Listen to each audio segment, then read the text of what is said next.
माननीय देवेंद्र फडणवीसजी, एकनाथ शिंदेजी, अजित पवारजी आमच्या सर्व सरकारच्या माध्यमातून 32,000 कोटी रुपये हे रिलीज करण्याचा निर्णय माननीय मुख्यमंत्र्यांनी वेगवेगळ्या पूरग्रस्तांना दिला।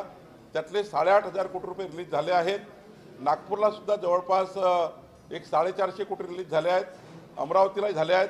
ज्या ज्या जिल्ह्याला ते झाले आहेत त्यातून शेतकऱ्यांच्या जे ॲग्री स्टॅकवर अकाउंट आहे त्याच्या माध्यमातून जात आहे।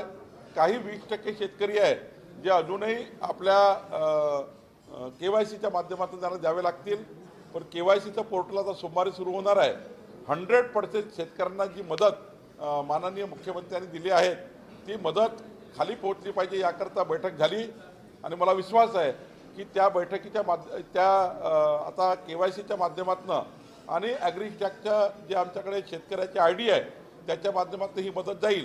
पण आत्ता जे मागच्या ऑक्टोबर महिन्याच्या 4-5 दिवसात पाऊस पडला, आत्ता जे धान पीक वाहून गेलं म्हणजे धान पिकाची नासाडी झाली, त्याचे पंचनामे करण्याचे आदेश दिले आहेत। काल माननीय विभागीय आयुक्त आणि आमचे सर्व जिल्हाधिकारी, सर्व डेप्युटी कलेक्टर या ठिकाणी आले होते नियोजन भवनला। सर्व डेप्युटी कलेक्टरनी, तहसीलदारांनी पंचनामे सुरू केले आहेत।